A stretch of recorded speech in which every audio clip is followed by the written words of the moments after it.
Saudara-saudari terkasih, apakah saudara sudah memulai hari ini dengan penuh sukacita dan punya niat untuk berbuat baik meskipun kecil? Semoga Tuhan memberkati niat baik saudara. Hari ini saya ingin mengajak kita semua merenungkan tentang kesombongan dan bagaimana caranya mengatasi kesombongan yang ada pada kita. Ternyata kesombongan itu ada berbagai macam jenis dan tingkatannya. Ada kesombongan yang mudah dikenali, ada kesombongan yang tidak mudah dikenali. Kesombongan yang mudah dikenali itu ketika kita sombong karena sesuatu yang kita miliki. Nah, itu mudah dikenali. Saya menjadi sombong ketika mobil saya baru. Wah, saya punya mobil baru loh. Ini harganya, wah, mahal ini. Tidak semua orang bisa sombong karena mobil. Sombong juga karena rumah yang besar. Rumah saya itu besar sekali. Saya di kamar aja bisa main bola. Tidak seperti rumah hanya nyempil di pojokan, atapnya rendah, sempit, panas. Rumah saya besar. Itu menyebalkan, tetapi mudah dikenali. Dan karena itu kita mudah juga mengatasinya, karena sadar bahwa saya sombong. Sombong juga kalau saya mempunyai uang banyak. Wah, itu juga mudah dikenali.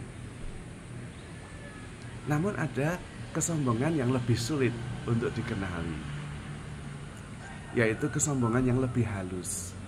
Sombong karena lebih pintar. Sombong karena belajar banyak, mengetahui banyak. Lalu kemudian tanpa sadar kita merasa lebih pintar dari yang lain. Dan wujudnya tidak begitu kelihatan, karena seringkali wujudnya adalah sesuatu yang nampaknya positif. Memberi nasihat, memberi masukan. Itu kan bagus, memberi solusi. Tapi seringkali di belakangnya ada keyakinan bahwa saya lebih baik dari yang lain. Saya lebih tahu. Saya lebih berpengalaman. Dan dari situ mungkin ada sedikit memandang rendah orang lain. Karena orang lain tidak sepintar kita. Dan itu lebih sulit. Karena seringkali kita merasa berbuat baik dengan memberi nasihat, memberi bimbingan. Tergantung motivasinya apa.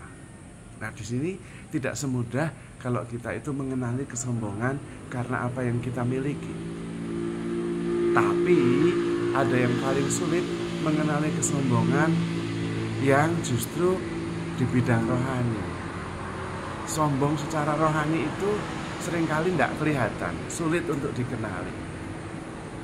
Karena saya merasa lebih rajin berdoa, saya lebih penuh kasih, saya lebih mudah mengampuni, lebih mudah mengalah. Tetapi sebetulnya ada kesombongan diri. Saya lebih baik dari dia. Saya lebih suci, lebih rohani dari yang lain. Dan karena lebih halus, lebih sulit dikenali, kita jadi lebih sulit sadar kalau kita itu sombong. Dan itu sama-sama menyebalkan. Selain menyebalkan juga berdosa karena kita menjadi sombong. Tetap di hadapan Tuhan kita orang berdosa yang dicintai. Sama-sama orang berdosa. Hanya orang yang sadar bahwa dia orang berdosa tetapi dicintai Tuhan lebih banyak bersyukur daripada bangga akan kesuciannya sendiri. Lalu pertanyaannya tentu adalah bagaimana kita bisa mengatasi penyakit kesombongan ini? Bagaimana kita bisa lebih cepat sadar sehingga kita tidak terlanjur menjengkelkan dan menyebalkan karena kesombongan kita, terutama kesombongan di bidang rohani. Jalannya supaya kita tidak menjadi sombong adalah sadar bahwa saya dengan yang lain itu satu. Kalau dalam bahasanya Rasul Paulus, berbagai macam anggota, tetapi kita satu tubuh. Dan karena itu tidak bisa dibandingkan. Kita satu. Telinga tidak bisa dibandingkan dengan kaki karena fungsinya beda. Dan tidak perlu dibandingkan. Yang perlu adalah menyadari kesatuan dan kemudian mendukung, saling membantu. Tidak perlu membanding-bandingkan. Saling memperhatikan, saling merawat. Kesadaran bahwa kita ini satu menghilangkan perasaan lebih baik, lebih pintar, lebih suci dari yang lain. Karena saling membutuhkan. Lebih baik, tapi kalau tidak dibantu oleh yang lain yang nggak bisa, maka tidak perlu membandingkan. Yang ada adalah saling membutuhkan. Yang ada adalah kesadaran akan peranannya masing-masing. Maka jalannya adalah mencintai, memperhatikan, membutuhkan, mendukung, memelihara satu sama lain. Dan kemudian di situ kesatuan menjadi semakin erat. Fokusnya pada kesadaran akan kesatuan kita satu sama lain.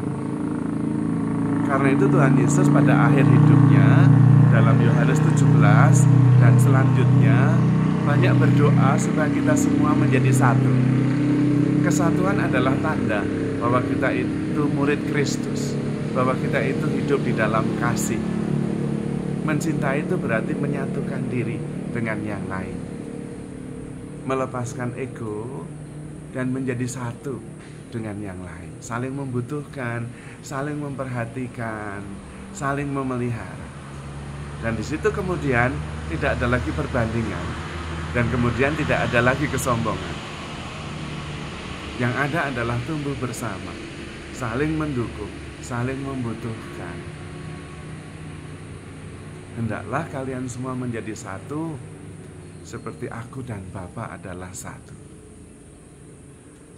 Hendaklah kalian saling melayani sebagai satu tubuh yang saling membutuhkan. Hendaklah kalian saling menghargai dan menganggap yang lain lebih utama daripada diri sendiri. Hendaklah kalian saling mencintai seperti aku mencintai kamu. Dan ketika kita menyadari bahwa kita itu adalah satu, yang ada adalah kedamaian. Tidak ada persaingan, tidak ada iri hati, tidak ada kesombongan merasa lebih baik. Dan karena itu ada kedamaian. Kedamaian karena sadar bahwa kita satu, saling membutuhkan, saling mendukung, saling memelihara.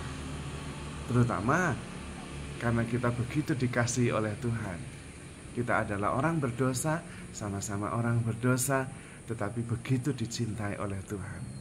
Maka mari kita saling bersyukur dan dengan diungkapkan dengan saling mendukung, saling mengasihi, saling memperhatikan satu sama lain. Menghindari kesombongan yang dasarnya hanya egoisme yang sifatnya ilusi, yang tidak membuat kita bahagia. Maka saudara-saudari terkasih, handle yourself with care because you are loved. Tuhan memberkati.